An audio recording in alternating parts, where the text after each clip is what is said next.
You're about to watch a live stream from our Facebook group. It's a club where we pretty much just talk about board games all day long. Usually I'll live stream at least once a day, and everyone's invited. It's free, obviously. So if you're interested in coming to hang out with us, click the link in the description below. Hope to see you there.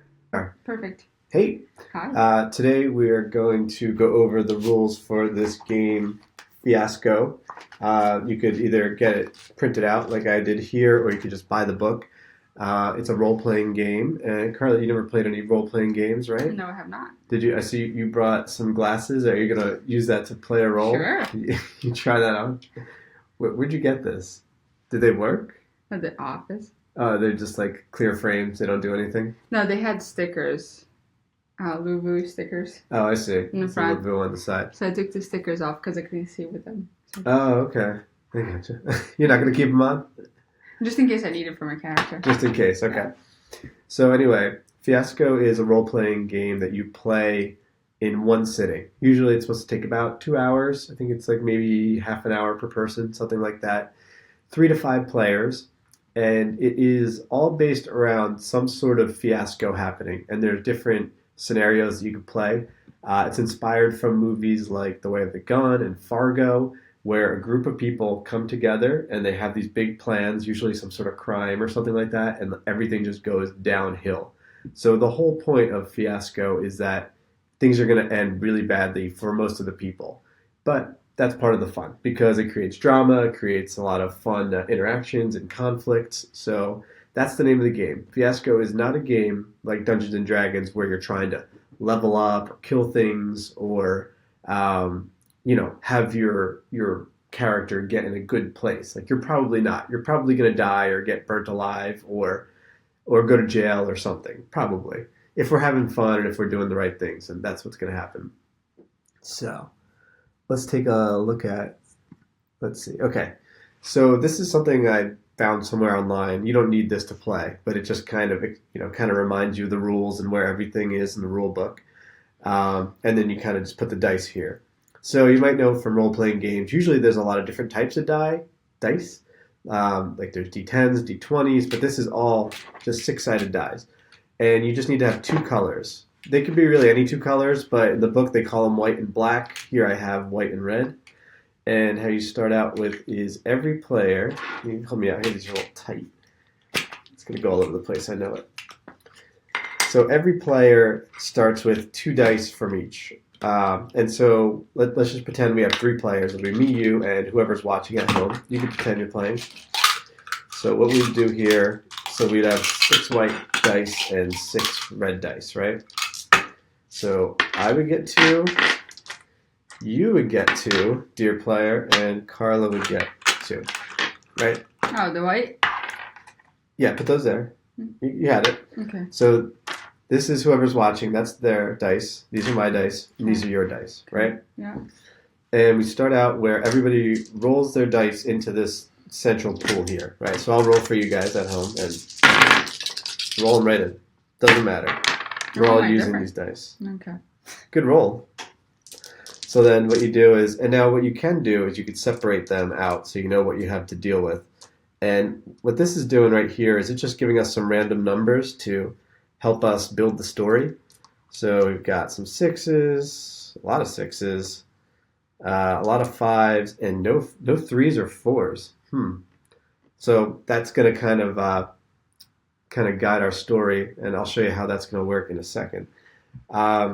So first you have to pick a playset, I think it's called, and the base Fiasco comes with a few of them. It comes with Southern Town, Old West, comes with Antarctica, like you're in a base in Antarctica, like a science station, and I think 1 or 2 others. I'm just going to do the first one, Southern Town, just for fun. And so what I'm actually going to do here is pull up, show the rule book. So this is from the rule book, and if we scroll down, let me just get to it here. Yeah, so you should be able to follow along. So the first thing we want to do is pick some relationships. So I'm going to have a character, Carla's going to have a character, and you are going to have a character. And we don't know who that character is, but as we go along, we could start to piece it together You're just like looking at yourself, aren't you? No, I'm reading. Oh, okay. We're not starting with an idea for a character. We're starting with relationships between characters because the relationships are what going to drive everything. So if I were to start, let's say, right, I would take one of these numbers and pick a major category for relationship. So let's say I wanted to pick my relationship with you or my relationship with whoever's out there. Let's call them viewer or your relationship with viewer. I take one of these dice and apply it to one of these. So it could be family, it could be work, it could be friendship, romance, crime, and community. So let's say I'm going to go with, let's go with friendship, okay? That's a little boring. Let's go with something else. So me and you, let's say we're family, okay? So I take one of these dice. I don't know why I have so much trouble saying this. And I leave this on here. And this is going to define partly our relationship. So category, I put in big letters here. Family. I'm just making it this big so everyone can see it. And so that's that. And so then we go along until we all have relationships or eventually, and so this gets more specific too. So now it's your turn, so you pick something. You could either define our family relationship by using one of these dice to pick one of these here, or I thought you already did by picking one. No, so I picked family, but it didn't describe whether we're siblings, parent-in-law, cousins. You see, each of these has their own number too. So it's like a subcategory. So you picked essentially 2 dice for this. For each relationship is going to have, 2 dice. So right now, you could either, if you like one of these things, if you'd like, hey, I'd really like to be grandparent, grandchild, then you could grab the 5 and do that. Or if you're like, I'm not too interested in this right now, you can define your relationship with you and the next person, or with me and the next person. Okay.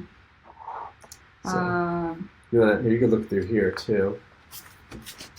So, it's a little easier. Okay.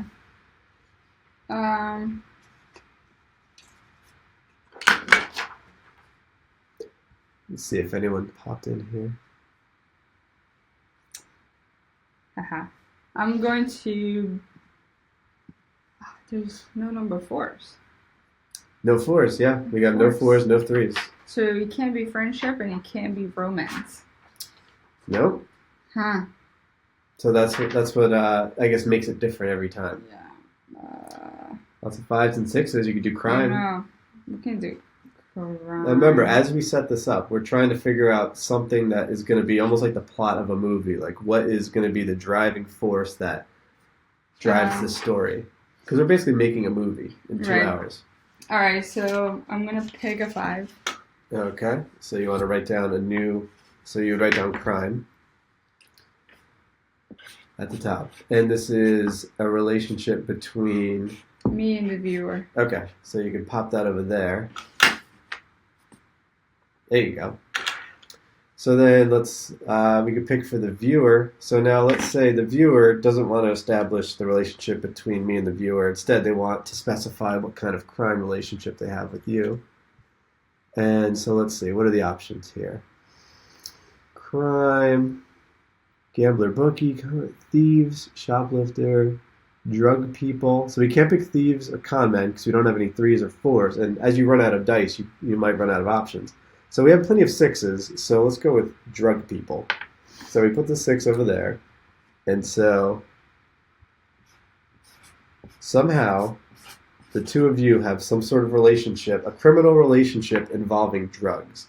And as we go along, you guys could try to think like one of you is the dealer, one of you is the buyer, or something. Maybe you guys steal drugs together. Who knows? Right. So then it would come back to me, right? Right. So what I'm going to do is I'm going to define the relationship between me and the viewer here. So let's see. We still have a lot of 6s, so let me use one of those. So right now we're family. We don't know how we're related. I'm going to go with community.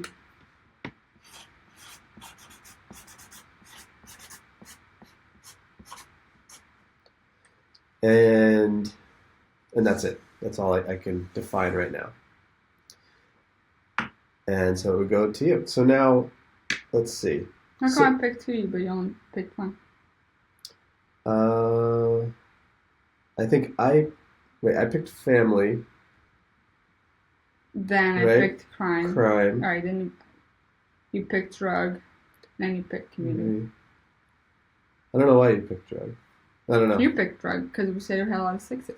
Oh, okay, wait. For the viewer. Oh, you played for the viewer. The viewer picked drugs. I picked community. Got it. And so now it's to you. So now you could define either of these if you want, or you could, since we're 3 players, there's going to be, every relationship has a detail attached to it. A detail could be one of 3 things. It could be a need, it could be a location, or it could be an item. And that item doesn't attach, and these things don't attach to a person, it's attached to the relationship. So, like for this, if you were to attach a location here, it might be a place where you guys either buy drugs or do drugs. This is fictitious, obviously. If it's, an item for community or location, maybe it's like a church or some building. It all depends. You could look at the list here of different things you could do. So let's take a look at some of these other things. If you don't want to, some needs to get out of this town, to get even with somebody. See, all these things are driving the story. Ooh. To get rich, that could be interesting. To get respect, it kind of ties with we don't have 4s though. Revenge. Yeah, to get truth. Yeah, to get to the truth or to get laid, to get it over with by that sweet thing. See, a lot of these things are funny, a lot of these things are confrontational, but this is what's going to drive the role playing.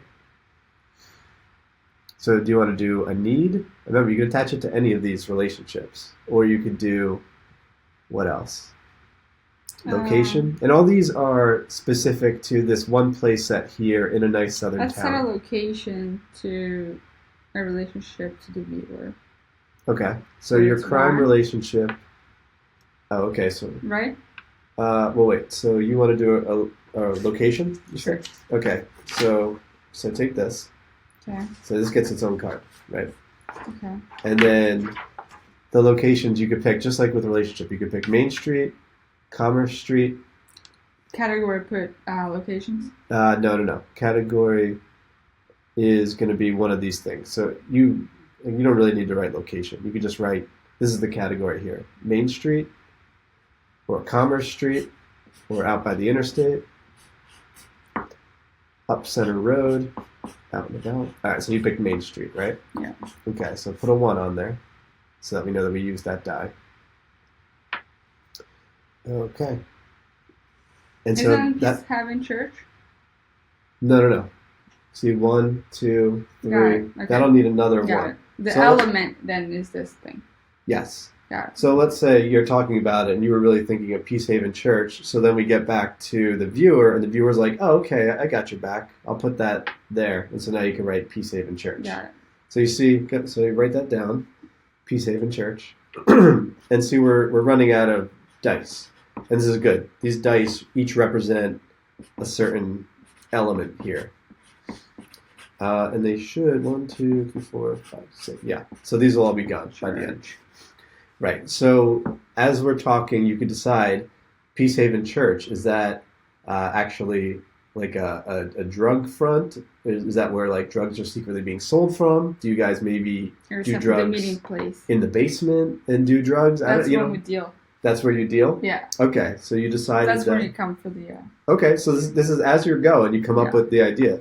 So we're related somehow, and somehow we're related in a community sense, me and this person here. So I'm starting to think, based on what you're saying, that maybe, let's see. So it's the viewer's turn, technically, right? No, the viewer picked Peace Haven. So now, what are these needs? So we don't have a need yet. So I'm going to think elected official, church volunteer. Okay, so you can't pick one. But oh, you're right. Okay, so this is what I'm gonna do. I'm gonna take volunteer. Oh, I wish I could do caseworker or parole officer, AA, Narcan person. Yeah. Let's go with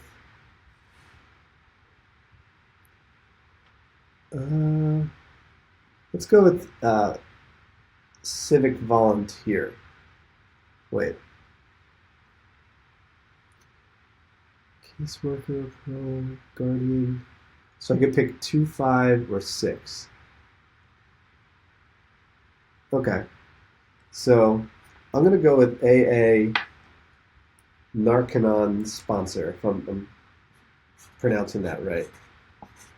So this is what's happening here. So this is how I'm thinking the story is going to unfold. I'm thinking you are the dealer to the viewer, right? Mm-hmm. The viewer is like sort of in recovery. They're trying to like get over this drug problem, but you keep luring back in the church. Yeah. And we happen to meet at the church because there's like a Narcotics Anonymous meeting, and I'm trying to like save the viewer, right? The viewer is like in and out of rehab and trying to be better, but you're like luring them back in. That's why I go to church. Yeah, you go to the church and you lure these people in. But the twist is we're related, and I don't even know that you're the one that's actually selling to all these people. So this is what's going to drive the drama. Okay. Sound good? Yeah. We got to figure out what we are now. And these each need details. We need a location and a need. Oh no, we don't need a location. We need an item and a need. A need that drives a story. So now you could pick either our... Let's see what we are first. Okay. So let's go back up here, and you can look in the book too. Oh, yeah. Family. So you could do either 2, 5, or 6. 2, so we can be cousins and uncles. Grandpa, or distant. Parents. You can be my parents. We don't have 4s. Oh. How about grandparent? Ugh.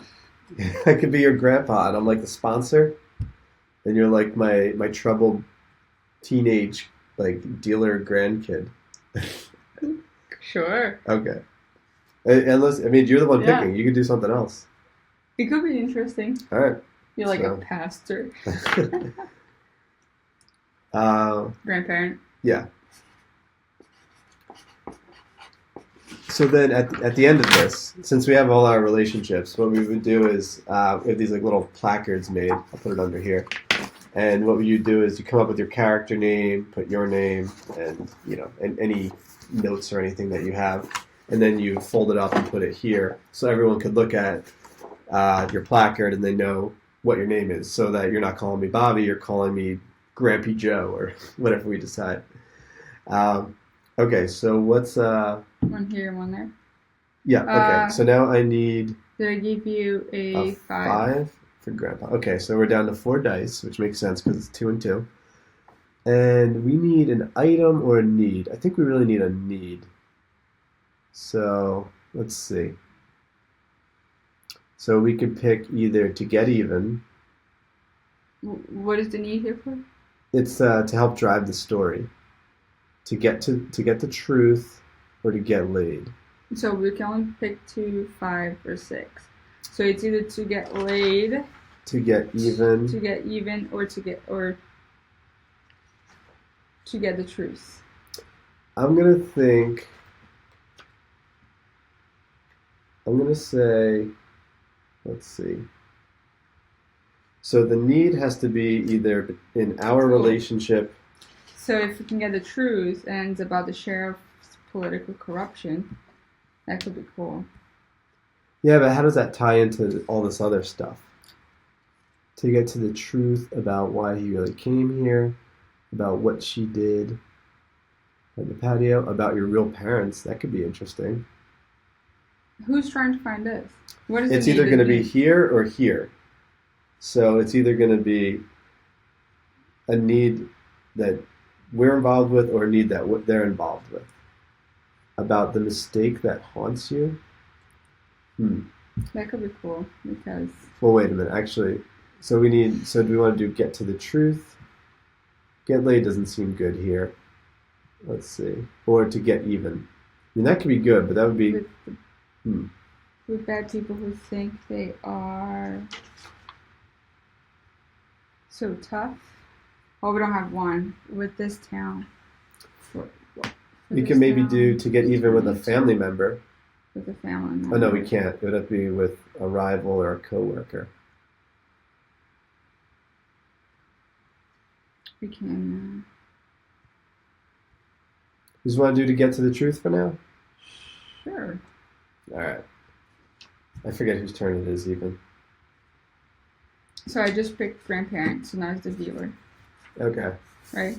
So I picked grandparent. So the viewer is going to pick, our need is to get to the truth. I'll just write truth. Okay. Can't really see. Yeah, let's move these up a little bit. So that's the viewer. So then it comes to me, and I can either pick what to get to the truth about, or about the sheriff's political corruption, or about the mistake that haunts you. Yeah, let's see. Oh, and here's the thing. The last one could be a wild card. So we could just, if there's something there that we'd like, we could just leave it, and then we'll just use the last die for whatever. So let's see item. So we need an item. Let's see, we got location, objects. There we go. So our options are transportation. Or? So one of these things, or, let's see, something sentimental. I think sentimental would be good. All right, so I'm going to take the 6, and I'm going to put sentimental here, which goes to you now. That did not fit. Well, there's only 2s left. Right, so you have to pick a 2 for... It won't matter which one it is because they're both 2.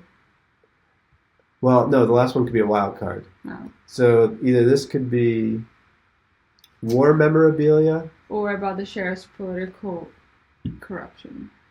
Ugh, that one doesn't seem that good. Right. So you want to just do war memorabilia? Yep.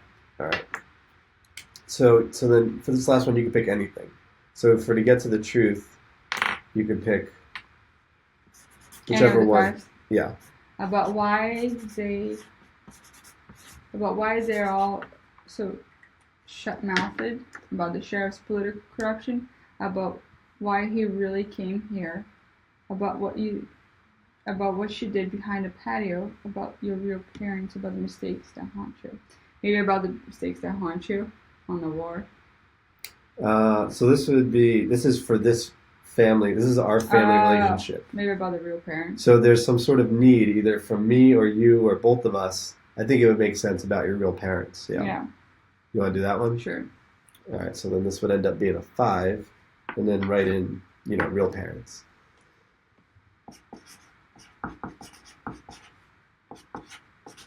So at this point, we would start talking about pretty much who our characters are. We would flesh out. We would give ourselves names. We would pick ourselves if we're men or women, and kind of maybe what our jobs are and how we expect the story to play out. Mm-hmm. So in this scenario, I guess I would be your grandparent, and you're secretly selling drugs in the church. Is that the story here? Yeah.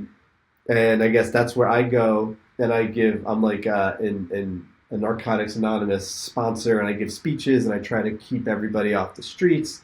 And then the viewer is, on and off drugs. And let's say that they're off drugs right now and they're in AA, but you're trying to get them back on. And you don't think nothing of me because I'm just your grandchild. Right.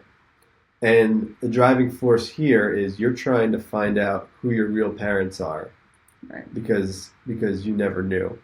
And somehow some war memorabilia is somehow related to my relationship with the viewer. I guess the viewer, maybe you're like a dirtbag kind of teenager, and I look at the viewer as the grandson I always wanted, and you're the one that I'm stuck with. Yeah. And then so you're bitter towards me, and you're trying to find out your real parents, and then there's war. I keep on coming to these meetings, but I really just want to get. Okay, so you're going to the meetings too.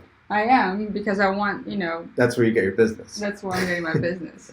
And you just think, that I'm coming to support you or whatever you You want to think? Okay.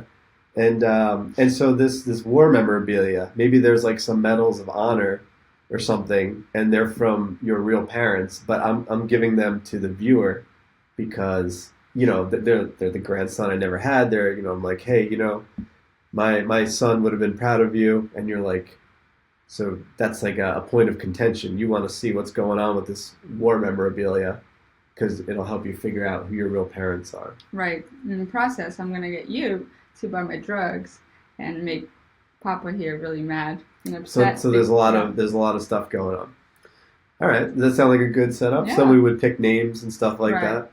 that, and then how it works is then we just pick up all these dice, right, and then they go into the middle here, and it no longer matters what numbers they are right now. Later on, it might, and so let's just split this up into 3. Yeah, so what happens is then we each take turns doing scenes. So let's say I start, right? I could choose to either establish the scene or resolve the scene. So, so let's say I say, okay, I'm going to establish the scene. So the scene is going to take place at an AA meeting that just ended, and it's going to be with you. It's going to be at Peace Haven Church, and then I kind of like say what I expect to go on in the scene. So I might say, I'm trying to keep you away from the viewer because I think you're going to be a bad influence, right? So I set the tone of the scene. That's how it's going to be. So since I established, that means that everybody else at the table, meaning you two, get to decide how it resolves. And how you do that is by taking one of these dice and then you hand it to me at some point during the scene. That indicates to me if it's going to go well for me or bad for me. So if you give me a white die, then that means that it's going to go well for me. Basically, like what I want is going to happen. If someone gives me a red die, that means it goes bad for me. The opposite of what I want happens, right? So then we would start, and then you just go right into character. So then, I mean, we don't have to do it right now because that can be a take 2. What's that? We can pause the game now and eventually just catch up. You want to redo it? I could save these. Yeah. Well, we don't have an actual viewer. That's the problem. I know. I guess someone could play the viewer, whoever's not talking. So let's say we like do our scene, and then like as we're going, I'm like, you know what, Johnny, I can't believe you would disappoint your father. To be a boy. You would disappoint your father. I don't know why I assume you're a boy. You know what, Jocelyn? Jocelyn. You would never live up to your father's expectations. And then, there would be some bitterness. Listen, I'm trying here. I don't know who my real parents are, and that is really hurting me. And you're keeping the truth away from me. Listen, someday we'll talk about your parents, but not today. So what I want you to do is stay away from Vicky Viewer, because she's got a good head on her shoulders, like you never had. So sometime during this point, let's say Vicky Viewer, since she's not involved in the scene, let's say she handed me this die, right? And so then we would both know that means it's not going to end well for me. Right.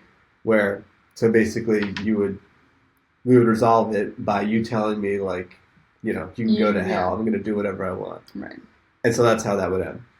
So now in each scene, you expect to take a few minutes. So then in the first Act 1, which is the first half of the game, you give your die away. So I have this red die, and I would give it to someone. Let's say I gave it to you. And that'll make more sense in a second. So then you would give a scene, and let's say you decided to resolve it.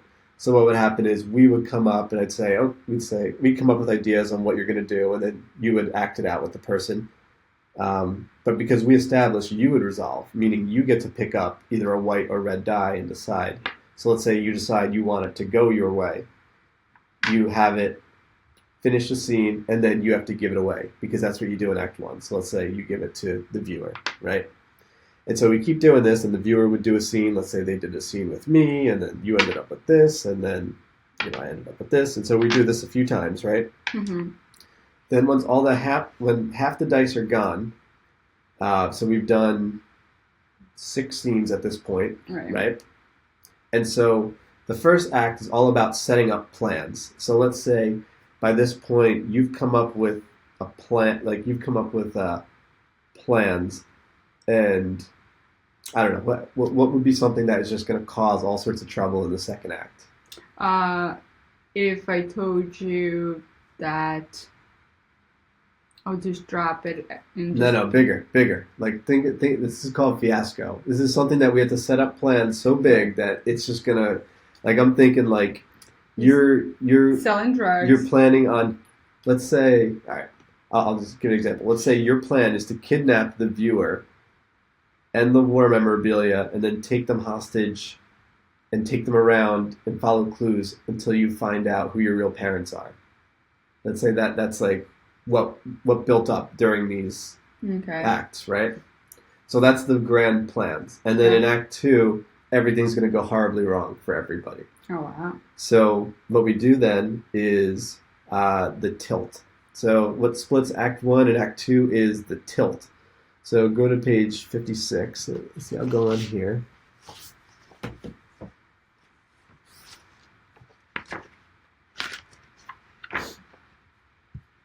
That's really far up here. Okay.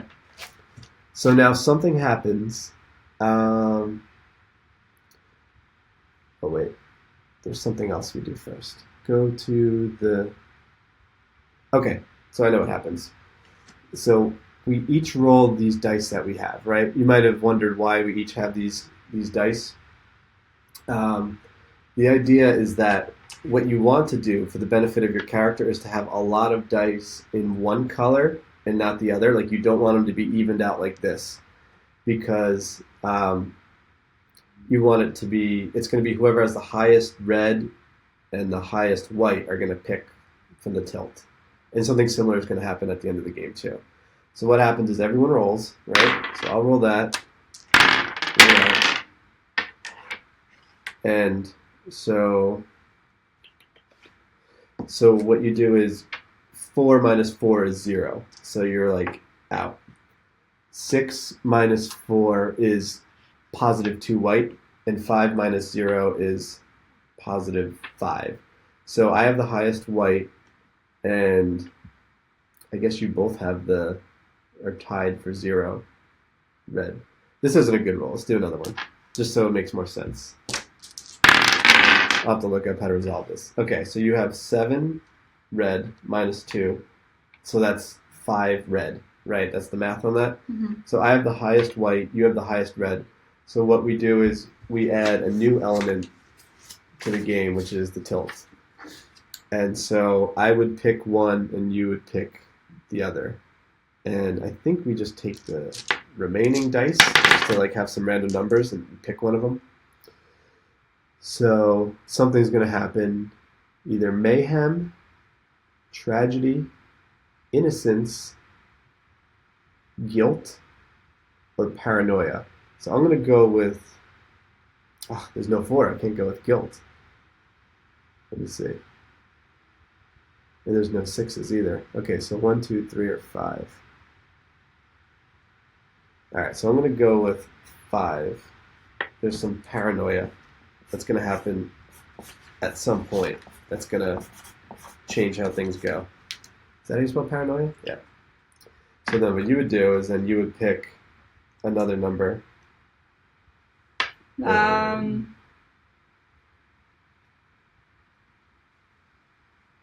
Oh, the thing you stole has been stolen. What number is that? 5. 5. Okay, we do have 5. So you're paranoid that it's stolen, or it actually is stolen? What does it say? The thing you stole has been stolen. That's my paranoia. Okay. Like I'm paranoid that the thing that I stole has been stolen. I see. Okay, so that is... So it might be like the war thing? So that's saying that you're paranoid that this isn't real, that whoever your real parents are, this was stolen. Yeah. So you're thinking maybe something like... And I'm paranoid, like I'm going crazy on this. Right. So this is available for anybody to take and use. It doesn't matter. It's not attached to anything. So then what we would do is we would then do the scenes again. Like let's say I did one, but then instead of giving it away, you keep the die. So let's say instead of establishing a scene, since I already have a white, I know I want to resolve it white. So I say, okay, you guys establish, and I know it's going to work out for me because I'll decide as we go along. But then you would say, okay, you're like looking for us, but then you like run into, I don't know, police or something like that. So then we'd act it out. And even though you guys aren't the police, I could call on anybody to like play another character or whatever. So then I would say, okay, is this going to resolve well for me? And then let's say, you resolve something well. Everyone starts resolving things well for themselves. But then, eventually things are going to go badly. And then the last one is usually a wild card. But however, let's say it ends up being like that. So by the end of the game, it's kind of like the big climax happens, and we don't actually resolve it inside the game. What we do is we resolve it using the aftermath.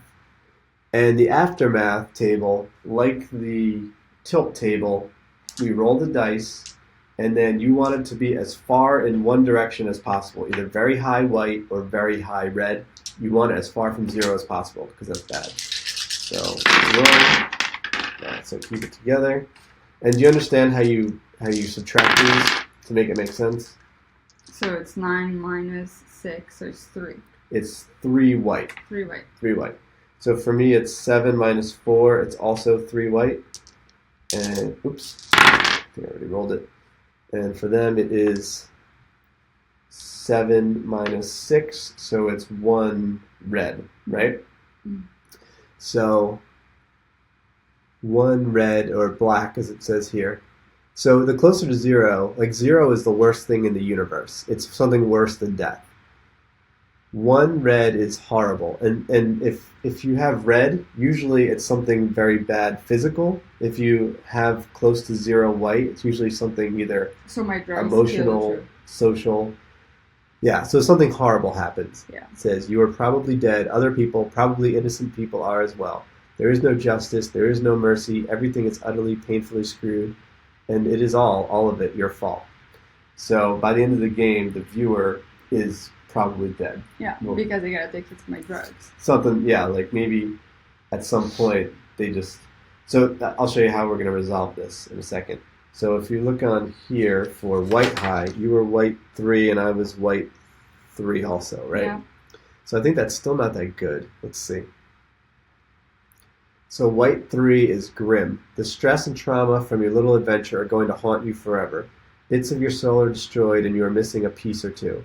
In a few years, children are going to cry when you get too close. All your plans have ended in complete ruin. And so that's both of us.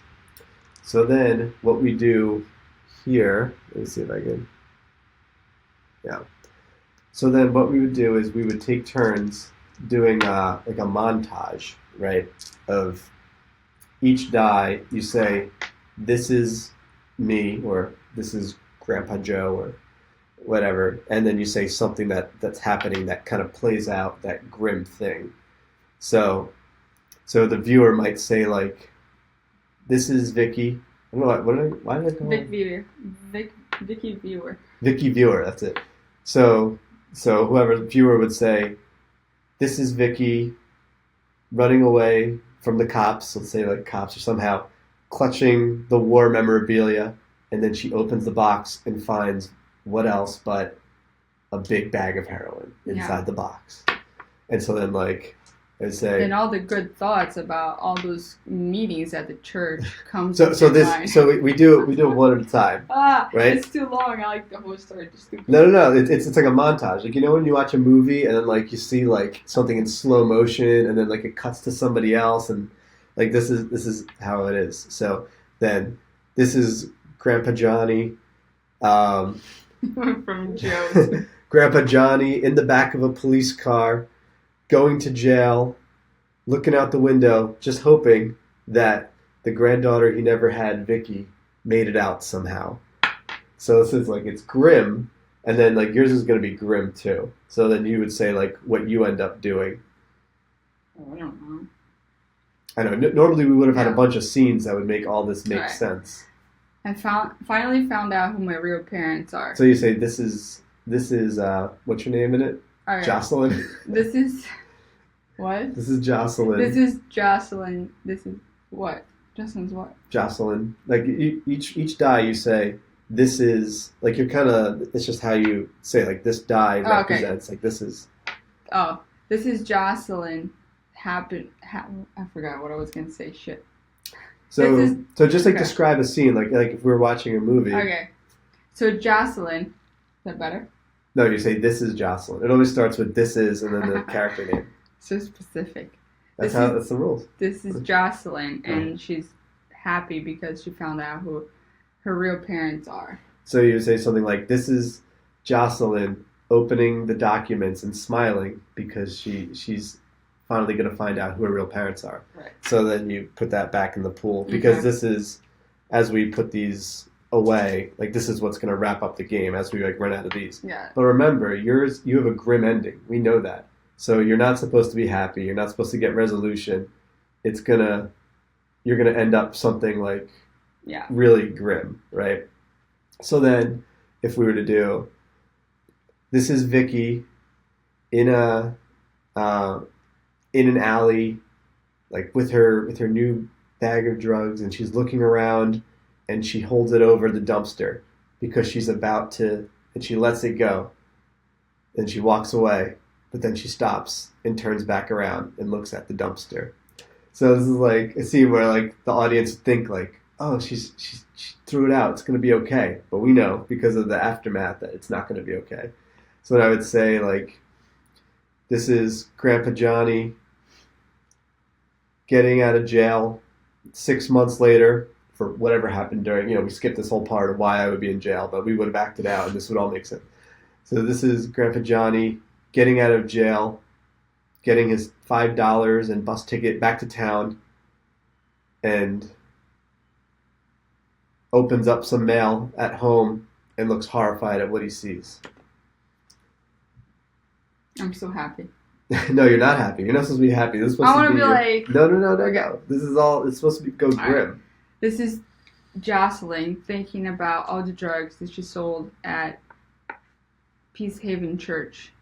There's a chance that she sold drugs to her real parents because she didn't know who they were. So then this is Vicky in a crack house 6 months later, throwing up and writhing around on the floor. She's a complete addict. And so let's skip this because I have fewer. Okay. Now, I was thinking something that could be cool, maybe, that would, like, what makes this grim, right? And I think it could be, like, what's, like, really bad. It could be that you find out that the drugs that I sold killed my parents. I was thinking that. Because, how would that be, though? Because he never told me that they were my parents because he was ashamed of them, too. But they still came to church to also... What if it turns out your parents were Vicky's parents and it turns out you got your actual sister hooked or something like that? Yeah. And I was thinking the last one could be Vicky's funeral. That's why he was so attached to Vicky. Yeah, that's like the secret all along. And then maybe like the last one will be like we're at Vicky's funeral because she like overdosed. Yeah. And that would be like her completely horrible ending and this would be like our grim ending. So this is what?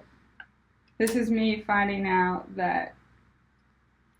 This is Jocelyn finding out that not only she sold the drugs to her real parents, but she also got Vicky Viewer into a really bad addiction and gave her a lot of drugs. And see, I think this isn't grim enough. Well, actually, if it's to your real parents, I guess. Yes. Yeah, this has to be like sort of devastating. So. Well, we skipped a few steps. We did skip the whole thing. So, like, making shit up. So, this is Vicky throwing up in her sleep with whatever client she had, and she doesn't wake up. And so then this is... There's one more Vicky. Yeah, that's okay. She could be dead. Okay. Well, she does her last one. This is Grampy Johnny at Vicky's funeral. The day he got out, the letter that he got was that Vicky died, and then he's at the funeral, and he's weeping, and across the field, who does he see? But Jocelyn is also at the funeral. Jocelyn smiles at Grandpa Johnny. There's no smile back. They both cry hard as they both say goodbye to Vicky Viewer. And this is Vicky Being buried. lying in the coffin. It's so Just, dramatic. that's how it's supposed to be.